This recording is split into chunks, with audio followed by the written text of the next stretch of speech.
Hi hello அனைவருக்கும் வணக்கம். நான் உங்கள் ராமச்சந்திரன். இது உங்கள் ராம்சன் அகாடமி. நண்பர்களே, நம்ம பாருங்க, பிஓ எக்ஸாமுக்கான சைக்காலஜி தான் டெய்லி 10 கொஸ்டின்ஸ் பார்த்துட்டு இருக்கோம். அதில் யூனிட் 3 தாங்க நம்ம வந்து பார்த்துட்டு இருக்கோம். யூனிட் 3ல இன்னைக்கு நம்ம பார்க்க போகிறது 4th கொஸ்டின் தான் நம்ம வந்து பார்க்க போகிறோம். ஸோ வாங்க வீடியோக்குள்ளே வந்து போகலாம். ஸோ நம்ம லாஸ்ட் வீடியோவில் ஒரு கொஸ்டின் கொடுத்துருப்போம். அதுக்கான ஆன்சர் என்னன்றதை பார்த்துட்டு இந்த வீடியோக்குள்ளே போயிடலாம். பாருங்க, லாஸ்ட் வீடியோவில் நம்ம கேட்டிருந்த கேள்வி என்ன அப்படின்னு பார்த்தீங்கன்னா, தன்னுடைய வகுப்பு உறுப்பினர்களையும் மற்ற வகுப்பு உறுப்பினர்களையும் மனிதர்களின் தொடர்புகளை கொண்டு வர்ணிக்கின்ற மனப்பாங்கு. ஸோ எப்படி வந்து ஒரு பையன் வந்து தன்னோட வகுப்புல இருக்கக்கூடிய மாணவர்களையும் அதே மாதிரி மற்ற வகுப்புல இருக்கக்கூடிய மாணவர்களையும் அவன் பார்க்கறானோ அதை நம்ம எப்படி சொல்லுவோம் அப்படின்றத நம்ம வந்து கேட்டுருந்தோம். அதை தான் நம்ம என்னன்னு சொல்லுவோம் அப்படின்னா, வகுப்பு அறநிலை அப்படின்னு சொல்லுவோம். என்னன்னு சொல்லுவாங்க? வகுப்பு அறநிலை.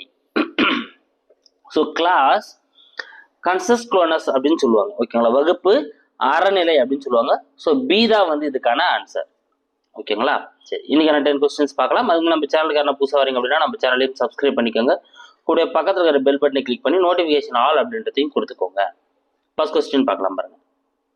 தன்னை பற்றிய தெளிவற்ற குழப்பமான கருத்து. ஸோ அவனை பற்றியே வந்து அவனுக்கு ஒரு குழப்பமான ஒரு தெளிவில்லாத ஒரு கருத்து இருக்கக்கூடிய பிரச்சனைக்குரிய பருவமாக எரிக்சன் குறிப்பிடுவது. ஸோ எரிக்சன் என்ன பண்ணியிருப்பாரு? அவர் வந்து உடல் தேவைகளை விட என்ன பண்ணிருப்பார், சமூக பிரச்சனைகளுக்கு முக்கியம் கொடுத்து ஒரு 8 வளர்ச்சி நிலைகளை வந்து குறிப்பிட்டிருப்பார். ஓகேங்களா? அதுல அவர் வந்து தன்னை பற்றி ஒரு குழப்பமான தெளிவான கருத்து இல்லாத ஒரு பிரச்சனை அனுபவிக்கக்கூடிய பருவமா எந்த பருவத்தை சொல்றாரு அப்படின்றத உங்களுக்கான கேள்வி. ஏதாங்க இதுக்கான ஆன்சர்? குமரப்பருவம். எதை சொல்றாரு? குமரப்பருவத்தை தான் வந்து அவர் வந்து குறிப்பிடுறாரு. அடுத்து இரண்டாவது கேள்வி. சமூக மாற்றத்திற்கான பண்பாட்டு காரணி என அழைக்கப்படுவது எது? சமூக மாற்றத்திற்கான பண்பாட்டு காரணி, அதாவது சோசியல் சேஞ்சஸுக்கான கல்ச்சுரல் ஃபேக்டர்ஸ் எது வந்து சோசியல் ஃபேக்டர்ஸா வந்து இருக்கு, சோசியல் சேஞ்சுக்கு வந்து ஒரு கல்ச்சுரல் ஃபேக்டர்ஸா இருக்கக்கூடியது எது அப்படின்றத வந்து உங்களுக்கான கேள்வி. ஸோ இப்போ இதுக்கான ஆன்சர் என்ன அப்படின்னு வந்து பார்த்தீங்கன்னா, தனி குடும்பம், அதாவது நியூக்ளியர் ஃபேமிலி அப்படின்னு சொல்லுவாங்க. ஒரு தனி குடும்பம் தான் வந்து பார்த்தீங்கன்னா ஒரு சமூக மாற்றத்தை ஏற்படுத்தக்கூடிய பண்பாட்டு காரணி. ஆமாங்க. ஸோ இப்போ ஒரு குழந்தை வந்து அது நல்லபடியா வளர்றதுக்கும், ஒரு குழந்தை வந்து அடம்பிடிச்சு வளர்றதுக்கும், ஒரு குழந்தை வந்து தவறான வழியில போறதுக்கும் மிக முக்கிய காரணமா இருக்கக்கூடியது வந்து பார்த்தீங்கன்னா முழுக்க முழுக்க அதனோட தனி குடும்பம் தான். அதனால தான் நம்ம என்ன சொல்றோம், அது வந்து பண்பாட்டு காரணி, முக்கியமான கல்ச்சரல் ஃபேக்டரா வந்து நம்ம வந்து நியூக்ளியர் ஃபேமிலியை வந்து நம்ம வந்து சொல்றோம். அடுத்து டேஷ் டேஷ் என்பது செம்மைப்படுத்தக்கூடிய சமூக பிரச்சனையாகும். ஸோ கீழே இருக்கக்கூடிய நாள்ல எதை நம்மளால வந்து ஒரு செம்மைப்படுத்தக்கூடிய ஒரு சமூக பிரச்சனையா வந்து கருத முடியுது?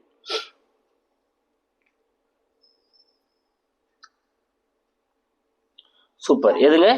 ஏழ்மை. பி தாங்க இதுக்கான ஆன்சர். ஸோ ஏழ்மை தான் வந்து பார்த்தீங்கன்னா செம்மைப்படுத்தக்கூடிய ஒரு சமூக பிரச்சனையா வந்து கருத முடியுது. ஏழ்மையை நம்மளால என்ன பண்ண முடியும்? மாற்ற முடியும், மாற்றி அமைக்க முடியும். அவன் கல்வியிலையோ இல்லை வளர்ச்சியோ ஏதோ ஒரு வேலையில வளர்ச்சியா இருந்தாலும் அந்த ஏழ்மையிலேயே அவனுக்கு மாற முடியும். அப்ப செம்மைப்படுத்தக்கூடிய ஒரு சமூக பிரச்சனையாக கருதப்படக்கூடியது ஏழ்மை தான். அடுத்த 4th கொஸ்டின். சமூக நடத்தைக்கான ஆய்வகம். வெரி வெரி இம்பார்ட்டன்ட் கொஸ்டின் இது. சமூக நடத்தைக்கான ஆய்வகம், அதாவது சோசியல் லெபார்டரி என அழைக்கப்படுவது எது? சோசியல் லெபார்டரி என அழைக்கப்படுவது எது?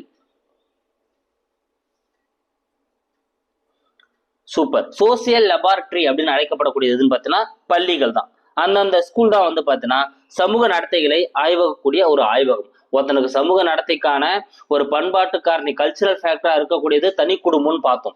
அந்த தனி குடும்பத்துல அவன் கற்றுக்கொண்ட விஷயங்கள் எப்படி இருக்கு, அவன் வந்து கரெக்டா இருக்கானா, அதை பத்தி ஆராயக்கூடிய ஒரு லேபா தான் எது இருக்க போகுது அப்படின்னா நம்ம பள்ளிகள் வந்து இருக்க போகுது. 5வது கேள்வி பாருங்க. கல்வியின் அமைப்பையும் அதன் முறைகளையும் சமூகத்தின் கோணத்தில் பார்ப்பதன் அவசியத்தை வலியுறுத்தியவர் யார்? பாருங்க, கல்வியோட ஸ்ட்ரக்சரும் சரி, அதனோட மெத்தட்ஸும் சரி, அது எல்லாமே எதை நோக்கி இருக்கணுமா, இந்த சமூகம் வந்து எப்படி இருக்கு, அந்த சமூக கோணத்துல வந்து எப்படி செயல்படுது அப்படின்றதனோட அவசியத்தை வலியுறுத்தியவர் யார்? சூப்பர். யாருங்க? John Dewey.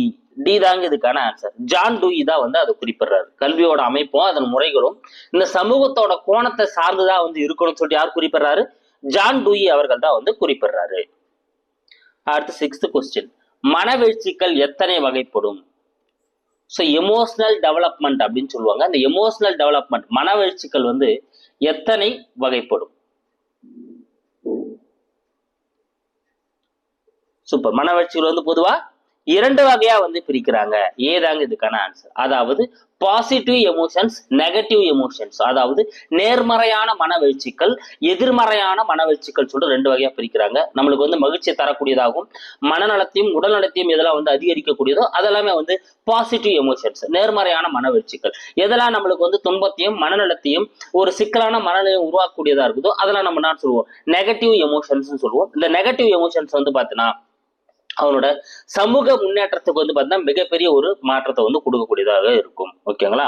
சரி, அப்ப ஏழாவது கேள்வி, மனவெழுச்சி என்பது சிக்கலான பயனுள்ள ஒரு அனுபவமாகும். ஸோ மனவெழுச்சி அப்படின்றது வந்து பார்த்தீங்கன்னா சிக்கலா இருக்கக்கூடிய ஒரு பயனுள்ள ஒரு அனுபவம் தான். இது பரவலான உடலியல் மாற்றங்களை உள்ளடக்கியது. ஸோ இதுல என்ன பண்ணுமா, நிறைய உடலியல் மாற்றங்களை உள்ளடக்கியது. நடத்தையில் குறிப்பிடத்தக்க மாற்றங்களையும் வெளிப்படுத்தும் என கூறியவர். ஸோ நடத்தையில கொஞ்சம் கொஞ்சமா என்ன பண்ணும், ஒரு குறிப்பிடத்தக்க மாற்றங்களையும் அது என்ன பண்ணக்கூடியதா இருக்கும், வெளிப்படுத்தக்கூடியதாக வந்திருக்கும். இதுதாங்க மனவெழுச்சி. சொன்னதுங்க, மனவெழுச்சினா ஒரு சிக்கலானதுப்பா, உடல்ல சில மாற்றங்கள் ஏற்படுத்தக்கூடியதுப்பா, குறிப்பிடத்தக்க மாற்றங்களையும் கொண்டு வரும்பா என கூறியவர் யார்?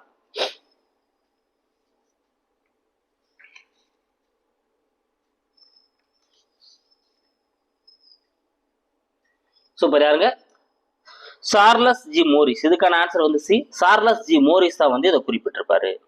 அடுத்து, மனவெழுச்சி வெளிப்பாடு சமுதாயத்திற்கு சமுதாயம் வேறுபடும் என கூறியவர். ஸோ இந்த மனவெழுச்சியை வந்து வெளிப்படுத்துறாங்க இல்லையா, இந்த மனவெழுச்சியை வந்து வெளிப்படுத்தக்கூடியது அவனோட சொசைட்டி, அவங்களோட இருக்கக்கூடிய சொசைட்டி, சமுதாயத்திற்கு சமுதாயம் என்ன பண்ணக்கூடியதாக இருக்கும், வேறுபடக்கூடியதாக இருக்கும், மாறுபடக்கூடியதாக இருக்கும் என கூறியவர் யார்? சூப்பர். யாருங்க? Margaret meet. சி தாங்க இதுக்கான ஆன்சர். மார்க்ரெட் மீட் அப்படின்றவர் தான் வந்து இதை சொல்லியிருப்பார். மனவெழுச்சி வெளிப்பாடு அப்படின்றது சமுதாயத்திற்கு சமுதாயம் வேறுபடக்கூடியதா வந்து இருக்கும். Margaret meet. அடுத்து 9வது கேள்வி, பிறந்த குழந்தைகளிடம் பொதுப்படையான உள்ள கிளர்ச்சி மட்டுமே காணப்படும். குழந்தை வளர வளர மகிழ்ச்சி, துயரம் என இரண்டாக பிரிகின்றது என கூறியவர். பாருங்க, பிறந்த குழந்தைகிட்ட வந்து பாத்தீங்கன்னா ஒரு பொதுவான ஒரு உள்ள கிளர்ச்சி மட்டும் தாங்க இருக்கும், வேற எதுவுமே இருக்காது. ஆனா அது வளர்றதுக்கு அப்புறம் தான் இதெல்லாம் நம்மளுக்கு வந்து துன்பத்தை தரக்கூடியது, அழு வைக்கக்கூடியது, இதெல்லாம் நம்மளுக்கு மகிழ்ச்சி தரக்கூடியது, சிரிக்க வைக்கக்கூடியது சொல்லிட்டு அதுக்கப்புறம் மனவெழுச்சிகள் வந்து ரெண்டா பிரிய ஆரம்பிக்குது அப்படின்னு சொல்லிட்டு சொன்னவர் யார்? சூப்பர். இதுக்கான ஆன்சர் எதுங்க? பிரிட்ஜஸ். யாருங்க? பிரிட்ஜஸ் அப்படின்றவர் தான் வந்து இந்த கூற்றை வந்து சொல்லியிருப்பாரு. அடுத்து 10வது கேள்வி, 6 மாத குழந்தை எத்தனை விதமான அடிப்படை மனவெழுச்சிகளை வெளிப்படுத்துகிறது? ஒரு 6 மாத குழந்தைய பார்த்தீங்கன்னா அது எத்தனை விதமான ஒரு அடிப்படை மனவெழுச்சிகளை வெளிப்படுத்தும் அப்படின்னா 3 விதமான அடிப்படை மனவெழுச்சிகளை வெளிப்படுத்துங்க. ஓகேங்களா? 3 விதமான. அப்ப பி தான் இதுக்கான ஆன்சர். என்னென்ன அப்படின்னா கோபம், அன்பு, பயம், இது 3 மட்டும் தான் அதுகிட்ட வெளிப்படும். ஓகேங்களா? ஸோ அதுக்கு தேவையான ஒரு பொருள் கிடைக்காதப்போ கோபப்படுறதும், ஓகேங்களா, தாய் தந்தை கிட்ட வந்து அன்பை செலுத்துறதும், அதே வந்து யாரா புதுசா பாக்குறப்போ அச்சத்தை வெளிப்படுத்துறதும், இது 3 மனவெழுச்சிகள் மட்டும்தான் முதல் 6 மாத குழந்தைக்கு வந்து பாத்தீங்கன்னா வெளிப்படக்கூடியதா வந்து இருக்கும். ஓகே, இந்த 10 கொஸ்டின்ஸ் வேகமா ஒரு ரிவிஷன் கொடுத்துட்றேன். தன்னை பற்றி தெளிவான குழப்பமான கருத்து பிரச்சனை உரிய பருவமா எரிக்சன் எதை கூறுறாரு? குமர பருவத்தை குறிப்பிடுறாரு. சமூக மாற்றத்திற்கான பண்பாட்டு காரணி சோசியல் ஃபேக்டரா எது கருதப்படுது? தனி குடும்பம். செம்மைப்படுத்தக்கூடிய சமூக பிரச்சனைனா ஏழ்மை, ஏன்னா அதை மாற்றக்கூடியது. சமூக நடத்தைக்கான ஆய்வகம் சோசியல் லெபார்டரி எது அழைக்கப்படுதுன்னா பள்ளிதான். கல்வியின் அமைப்பையும் அதன் முறைகளையும் சமூகத்தின் கோணத்தில் பார்ப்பதன் அவசியத்தை வலியுறுத்தியவர் வந்து ஜான் டூயி. மனவெழுச்சிகள் 2 வகைப்படும், பாசிட்டிவ், நெகட்டிவ். மனவெழுச்சி என்பது சிக்கலான பயனுள்ள ஒரு அனுபவமாகும். இது பரவலான உடலியல் மாற்றங்களை உள்ளடக்கியது. நடத்தையில் குறிப்பிடத்தக்க மாற்றங்களை வெளிப்படுத்தும் என கூறியவர் சார்லஸ் ஜி மோரிஸ். மனவெழுச்சி வெளிப்பாடு சமுதாயத்திற்கு சமுதாயம் வேறுபடும். ஸோ ஒரு சமுதாயத்துக்கும் ஒவ்வொரு மாதிரியா வெளிப்படுத்துவாங்கன்னு சொன்னவர் மார்க்ரெட் மீட் அப்படின்றவர் தான். பிறந்த குழந்தையிடம் பொதுவாக மனவெழுச்சி தான் காணப்படும். வளர வளரதான் வந்து அது ரெண்டா பிரியும். அழுகை, அதாவது மகிழ்ச்சி, துயரம் ரெண்டா பிரியும் சொன்னவர் யாருன்னா பிரிட்ஜஸ் தான் வந்து சொல்லியிருப்பாருங்க.